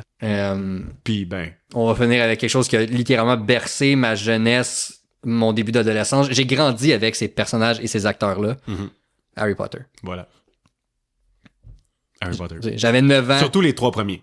Ouais. Tu sais, moi, l'effet de nostalgie, c'est dans les 3 premiers que je l'ai. Mais tu sais, je veux dire, c'est tellement des bons films. Je les regarde littéralement à chaque année. Moi aussi, dans le temps des fêtes, tout le temps. C'est rendu une tradition. 100%. Dès que la première neige tombe, je pars Harry Potter. Moi aussi, à peu près. Des fois, peut-être plus genre mi-novembre. OK. Autour de quand on monte le sapin, là. On monte le sapin, on part le film. Quel film. Quelle époque, genre. Ah ouais. Tu sais, quand tu y penses, le banger après banger. Puis je dis ça, mais pour vrai, les films d'Harry Potter, les premiers films, là, objectivement parlant, là, c'est pas très bon. Le 3e, je pense encore que c'est le meilleur de la série. Ah, c'était une des questions que j'avais pour toi, justement. Ouais. Je suis d'accord. Je pense que, mettons, au niveau cinématographique, c'est probablement le meilleur. C'est ce que je crois. Puis, le 6. Le 6, visuellement, direction photo, Prince, est vraiment belle.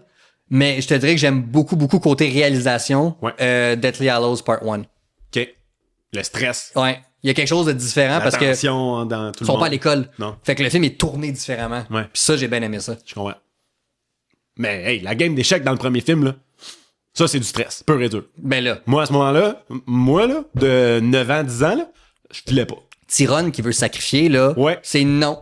Puis c'est le pire acting que j'ai vu de ma vie, cette scène-là. What is he gonna do? Oh my god, c'est drôle. Don't you see? He's going to sacrifice himself. Run, no! You can't! Il met les accents. Mais c'est tellement débile. It's you, Harry. You have to do it. It's not me. It's not Hermione. It's you. C'est tellement mauvais que j'adore ça. J'ai hâte à ce bout-là dans le film juste pour comme quoter la réplique. Oh. Non, en fait, c'est Hermione qui catch pas qu'est-ce qu'il va faire. Fait que c'est Harry qui dit He's going to sacrifice himself. Puis Hermione a fait No, Ron, you can't. Je t'en ai. Or worse, expelled.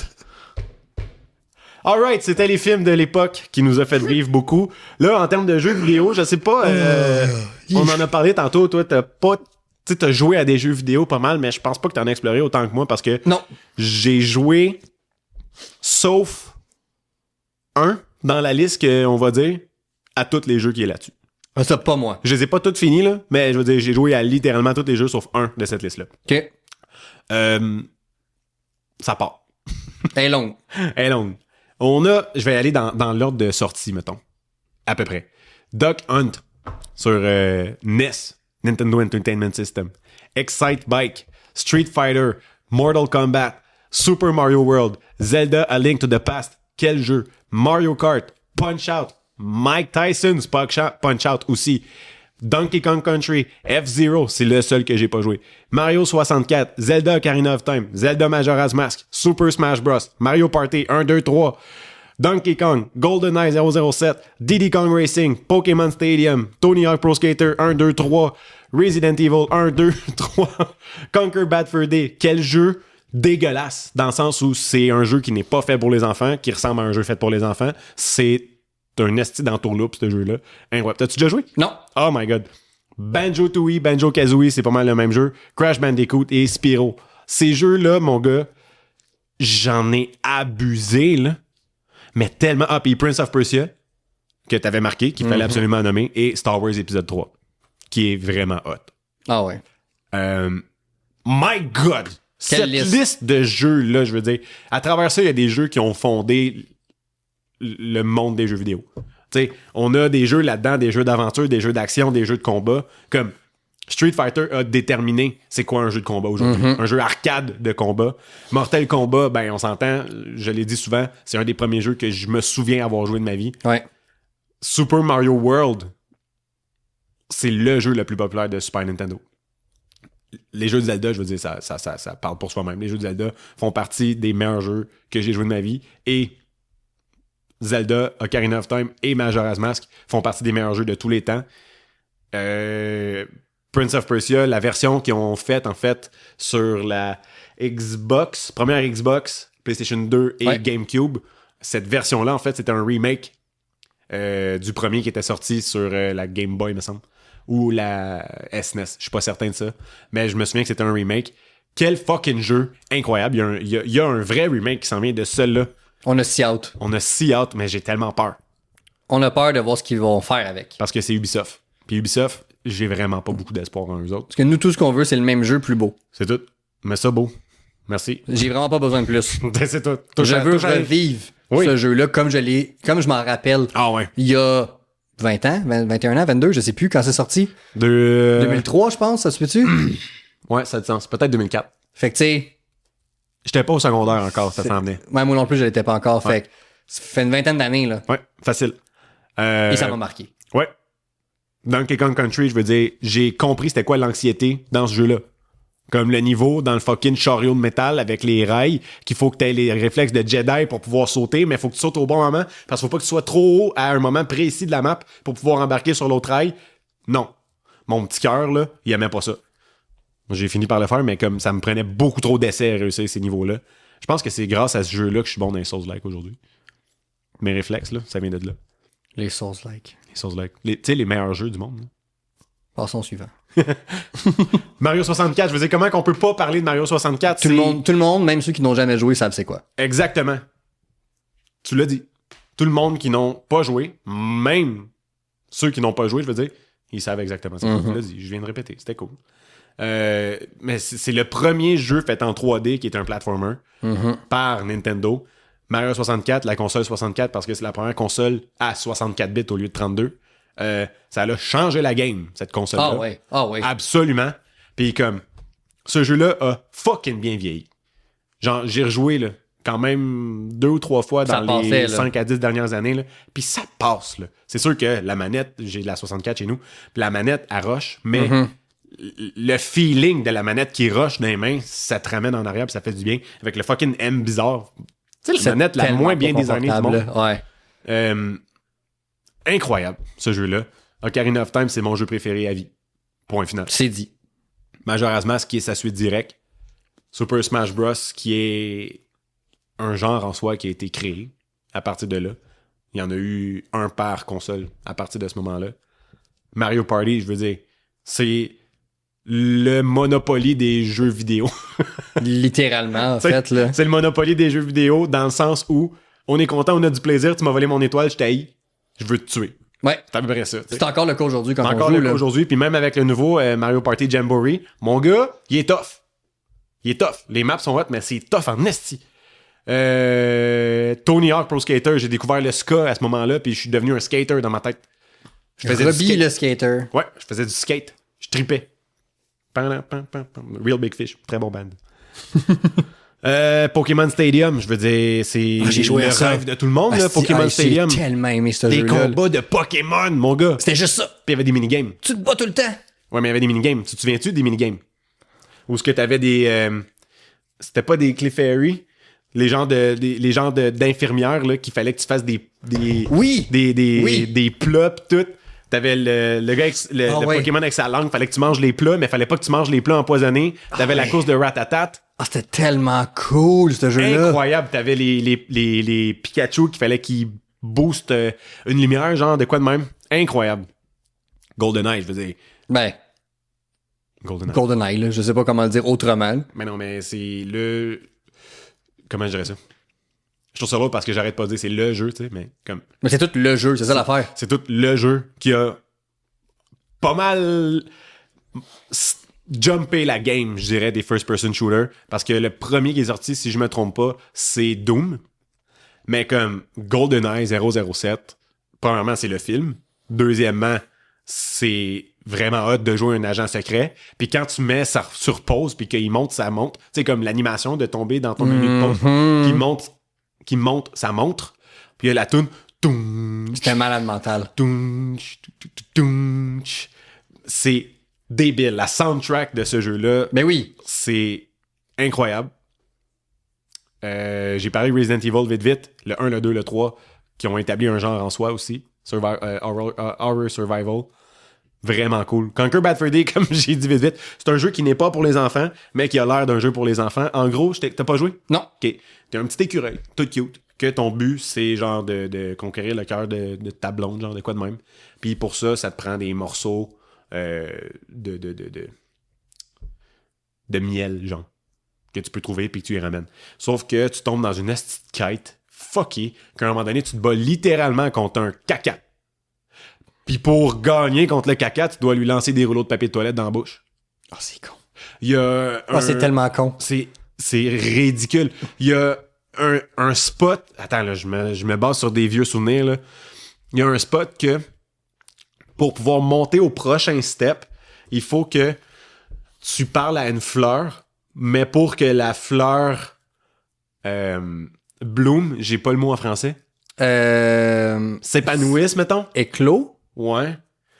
Pour amener à l'éclosion de la, amener, mettons, à l'éclosion de la fleur, tu dois la frotter à des endroits spéciaux. Oh. Puis là, ben, la caméra s'enlève, puis tu fais juste voir le joystick de gauche à droite, vite. Puis tu me dis que ça, c'était pour les enfants? Ben, c'est le look. Tu regardes juste le cover. Ah, c'est incroyable. C'est pour les enfants, ça. Tu sais. Puis là, ben, tu l'entends, la fleur qui fait du bruit. Ouais. Elle bloom très fort, d'accord. Elle devient toute grande, toute belle, puis elle a des énormes seins. Ah, c'est tellement con. Mais là, elle a la tête à monter à ton prochain niveau. En tout cas, fait que c'est un jeu qui est de même. OK. Vraiment fucking intense. Crash Bandicoot, je veux dire, c'est le Mario Bros de Sony, tu sais, de PlayStation. Puis Spyro aussi, qui était quelque chose en soi, là, je veux dire, avec tous les dragons qu'il faut que tu aies sauvés, du petit puffin, que tu cours après le petit bum aussi qui a un œuf dans les mains, parce que dans le fond, tous les dragons se sont fait transformer en pierre. T'es le seul qui s'est pas fait transformer. Puis ton but, c'est de sauver tout le monde. Trippant. C'est trippant, man. Ah, c'est hot. Oh, puis il y en a tellement d'autres. Ben oui, c'est ça l'affaire. Ce n'est qu'une petite liste. Moi, lui que je voulais parler, c'est le seul de pas jouer, ironiquement. Ouais. F0. J'ai tellement joué à ce jeu-là, puis... Jeu de course. C'est un jeu de course. Ouais. Tantôt, t'as mis le vidéo, là. Ouais. Tu sais, puis je tripais bien raide juste à entendre la musique, mais je me rappelais littéralement du tableau. OK, ça, tu tournes là, t'as un twist là, puis c'était quand même rough, là. Mais hein. Je me rappelle, ça prenait des réflexes de guerrier pour réussir ces courses-là dans un temps respectable. Là. C'est sûr. J'ai regardé la vidéo, puis on dirait que j'étais capable de me voir jouer à ça. Hein? Tu sais, parce que ça a vraiment le feeling du premier Mario Kart aussi. Mario Kart, justement, j'ai pas parlé de Mario Kart. Je veux dire, le jeu de course par excellence, selon moi, encore aujourd'hui, c'est le meilleur jeu de course qui ait jamais existé. Mettons, arcade, là.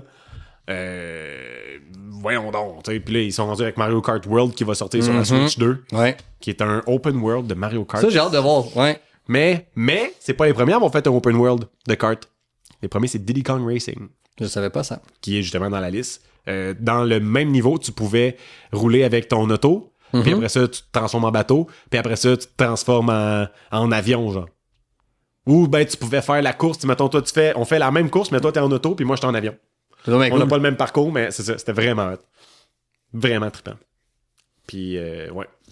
Encore une fois, la liste peut continuer de s'étendre. Ben oui. On peut continuer de parler des choses qui nous ont fait triper dans le passé. On va probablement revenir puis parler d'autres choses qui nous ont fait triper dans le passé. Mais là, c'est ça. Fait que, comment que la nostalgie touche nos médias aujourd'hui puis que ça fonctionne, tu sais? Puis, qu'est-ce qui fonctionne pas, Stéphane? Hey, c'est une bonne question, ça. C'est une bonne question, c'est pour ça que je la pose. Ben, d'après moi, ce qui marche, tu sais, on vient d'en parler, là, on est rendu à un âge parfait pour vivre la nostalgie. On est comme pas vieux, mais on n'est pas jeune non plus. Ouais. On est comme dans une espèce d'âge où on est des adultes formés, installés dans la vie, t'es papa, tu sais, comme on est ailleurs, là. Ouais. Fait qu'on peut se rappeler de cette époque-là. C'est loin, mais c'est pas si loin en même temps. Ouais. Puis ça nous ramène, comme tu l'as dit, à des époques qui sont plus, tu sais, peut-être plus joviales. Puis on est comme, oh mon Dieu, je m'en rappelle, tu sais, ça, je m'en allais, moi, chez ma grand-mère, mettons, on jouait à tel jeu. Puis tu sais, t'as ces souvenirs-là ancrés. Fait que je pense que la nostalgie fonctionne dans nos médias aujourd'hui quand ils arrivent à nous faire revivre ces émotions-là. OK. Mettons, quand Toby a débarqué dans No Way Home, toute la salle a perdu le contrôle. Absolument. Tout le monde a perdu le contrôle. Puis pourquoi? Parce que c'est la première fois qu'on revoit Toby dans ce rôle-là en plus de 15 ans. Ouais. Et ça fait 20 ans qu'il l'a joué pour la première fois. Tout le monde qui est dans la salle se rappelle de l'avoir vu jeune. Là. Ah oui. Puis là, il est rendu un vieux Will Pastor. Ouais, c'est ça. Tu sais, mais dans le sens où ça fonctionne pour moi. Ouais. Parce que c'est organique au film, mais ça te ramène dans des émotions anciennes tout en avançant l'histoire de vers l'avant. Ça, pour moi, c'est ce qui fonctionne. Ouais. Ce qui fonctionne moins, c'est jouer sur de la nostalgie cheap. Ouais. Fait que, tu sais, mettons, puis il y a eu une espèce de période, là, je dirais, entre 2015 puis 2020, 2021, mettons, là, où est-ce que il y a plein de franchises, je sais pas si t'as remarqué, là, mais comme qui faisaient une suite 20 ans plus tard. Et là, Star Wars, là. Ben, Star Wars en est une, Halloween l'a fait, Scream l'a fait. C'était vraiment comme la mode de ces années-là. On appelait ça des legacy sequels, fait qu'une suite à héritage, si je peux traduire ça comme ça. Puis dans le fond, ce qu'il faisait, ben, c'est qu'il y avait une histoire complètement à part entière, mais pour dire que c'était lié à une franchise existante, il ramenait l'acteur. Puis là, il foutait l'acteur. Des fois, ça marche. C'est Laurie Strode dans Halloween, ça marche. Ouais. Mais t'as d'autres fois où est-ce qu'il ramène un acteur puis tu te dis, mais pourquoi? C'est quoi le but? Il y avait pas rapport dans cette histoire-là. Tu l'as juste ramené parce que tu sais que je vais capoter en le voyant. Mais objectivement, si je me détache, comme c'est vraiment de la merde ce que tu viens de faire. Ça, pour moi, ça fonctionne moins. OK. Je sais pas ce que t'en penses. Je suis bien d'accord. Je te dis un point que je pensais à ça, puis justement, je pense que c'est le point le plus important, je pense. Dans tout ce que tu as dit, c'est la première fois. Tu sais, je pense souvent à la citation, c'est quand la dernière fois que tu as fait quelque chose pour la première fois. Ouais. Tu sais? Puis tout ce qu'on a dit là, c'est des souvenirs de les premières fois qu'on a vécu ça. Ouais. La première fois que j'ai démarré ma Xbox, que j'avais le logo vert avec une piètre imitation. La manette qui pesait 30 livres. Tu sais, la fucking grosse manette d'Xbox. Puis que c'était Prince of Persia que je mettais dedans. Ah ouais. Tu sais, je me souviens la première fois que mon père, puis ma mère, puis mon frère, puis moi, on a débarqué au Super Club Vidéotron puis qu'on commençait nos vendredis popcorn. Je m'en souviens. Ouais. Tu sais, puis qu'on a loué 3 films. Un film pour moi et mon frère, un film pour mon père et ma mère, puis un film pour la famille, tout le monde ensemble. On se claquait ce film-là dans la même soirée. Puis après ça, ben, on avait loué un jeu vidéo. Moi et mon frère, on s'en allait jouer au PlayStation après. Tu sais, c'était trippant. Ouais. Tu sais, puis, mettons, je reviens sur Toby. Ben, les premières fois qu'on a vu Spider-Man au grand écran, c'était Toby. Ouais. Puis de revoir Toby pour la première fois au cinéma, en Spider-Man, qui n'est pas le même film que c'était. Exact. Tu sais, fait que c'est ça la différence entre ce qui fonctionne et ce qui fonctionne pas. Mon impression. C'est que ce qui fonctionne pas, c'est les remakes. Je vais le dire encore. Les hosties de remakes, ça fonctionne pas. Ah, c'est drôle. Parce que ils essayent de reproduire un effet de première fois quand la première fois existe déjà. Fait que, prends la première version, puis refais-la. Pas. Fais juste, prends-la, fais-play. Merci, bye. On a la preuve avec la sortie encore de Star Wars épisode 3 au début du mois de mai. On a encore la preuve de ça, que c'est la nostalgie de la première fois. C'était la première fois en 20 ans qu'on voyait le film au cinéma. Puis pour certains, c'était leur première fois. Pour certains, c'était simplement leur première fois parce qu'ils étaient peut-être même pas nés. C'est fou, là. Tu sais? Ouais. Fait que c'est ça qui est hot de la nostalgie. C'est déprimant la nostalgie parce que ça nous rappelle une époque, puis qu'on a de la peine, puis que, tu sais, on n'a pas parlé des vrais, pour nous, c'est des vrais vieux films, mettons les films des années 80 puis 70, mais comme, la nostalgie, c'est aussi de, Colin, j'aurais aimé ça, moi, vivre à l'époque de Back to the Future. Ouais, j'aurais aimé ça être là quand ça a sorti, tu sais. J'aurais aimé ça être là quand ça a sorti. Ouais.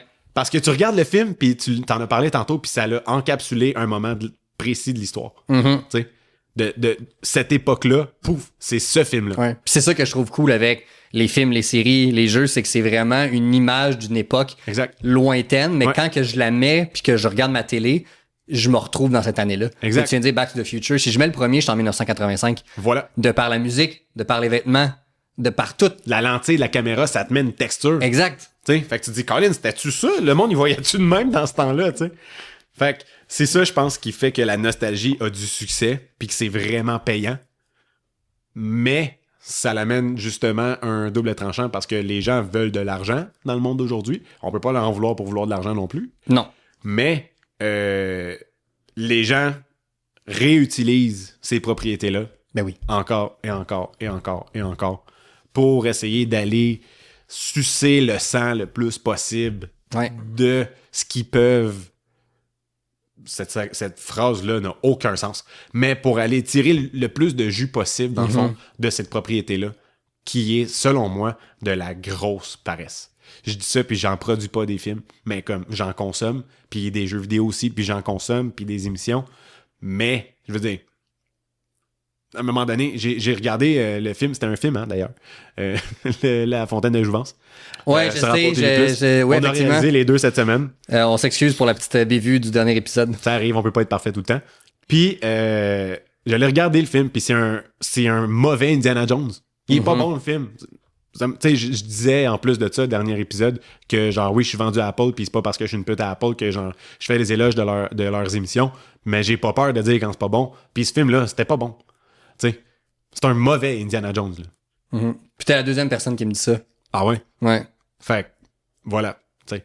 Fait que, il essaie d'aller chercher un feeling d'une première fois quand tu peux pas retourner aller chercher le feeling du premier Indiana Jones.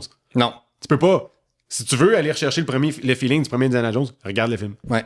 C'est tout. Puis ce qui s'est rapproché le plus près, je serais prêt à dire, c'est le jeu. Ouais. The Great Circle. Ouais. Avec l'intro qui est littéralement plan pour plan le premier film pour te donner le gameplay. Ouais. Et là, tu tombes dans une histoire qui est tellement ancrée dans une texture, la première trilogie. Puis ça fonctionne. Nostalgie, nouveauté, parce que c'est une nouvelle histoire, c'est le plus près que je pourrais dire. Voilà. Puis c'est un autre médium complètement. C'est un jeu vidéo. Exact. Mais je pense que c'est une belle façon, par contre, Ben oui. d'aller chercher l'effet de nostalgie. Parce que c'est un spin-off, dans le fond. Exact. Genre. Fait que j'avais une autre idée, mais j'ai oublié. Tant pis. Mais là, j'ai une autre idée, par exemple. Oui. Je pense que c'est l'heure d'en parler. Ah ouais, on est rendu là, là. Ah ouais. On parle de nostalgie, on parle de voyage, ben semi-voyage dans le temps. La première fois qu'on... C'est drôle parce que je viens de dire changer d'idée, mais on a fait un concours l'année passée Ouais. pour aller voir Deadpool and Wolverine avec nous autres. Ouais. C'était vraiment hot, ce concours-là. Vraiment blood, je devrais dire, en fait. Pas le choix. Pas le choix de dire ça. Ben, on recommence. Hein? On retourne voir Deadpool and Wolverine. Il retourne au cinéma. Aïe, aïe! Un remake un an plus tard. Non, on s'en va voir les 4 Fantastiques, la gang. Il y a un concours, justement, que je vous dis maintenant, mais les détails vont sortir sous peu, fait que restez pas loin. En gros, on va faire tirer une paire de billets, gracieuseté de la série Destin, pour venir voir ce film-là, qui est, ma foi, de plus en plus intriguant. Mm-hmm. Ils ont sorti un autre teaser. Je l'ai pas vu parce que je veux pas risquer de me donner trop d'informations sur le film. Ouais. Mais je me connais, je vais le regarder pareil. Parce que c'est ça. Donc, on s'en va voir le film. On fait tirer une paire de billets, comme je disais, grâce à la série Destin. Venez voir le film avec nous autres. Ça va être blood, là. Ça va être blood à côté, là. Hey! Merci beaucoup tout le monde de nous avoir écouté, d'avoir été avec nous tout au long de ce voyage à travers nos souvenirs. Puis, je reviens un peu là-dessus, mais comme je dis ça, je dis rien. Mais peut-être que sur le Patreon, un moment donné, on va faire un live avec l'épisode de Méchant Changement. Ah, c'est sûr qu'on... Pas ça se peut. On le fait! Voilà. En tout cas, Si on fait ça, je promets de pas l'écouter avant pour que vous ayez mes commentaires live. Oh shit, ok, c'est À bon. Probablement roaster Robbie. Oui, on va faire des pauses puis je vais faire des commentateurs Ça va être avec des fun écœurant. facts, c'est ça, bref. Fait que voilà, merci beaucoup de nous avoir écoutés tout le monde. L'épisode est disponible sur toutes les plateformes de podcast. Suivez-nous sur TikTok, Instagram, Facebook, Twitter ou bien X aussi, qu'on peut l'appeler de même. Puis partagez l'épisode parce que, comme je dis, le concours qui s'en vient, ça va prendre du monde qui participe. Parce que plus qu'on est de fous, plus on rit. C'est si bien dit. C'est si bien dit. Fait que, hey, restez geek. Restez-vous. Puis restez cool. Restez cool. J'en ai assez de cet affreux...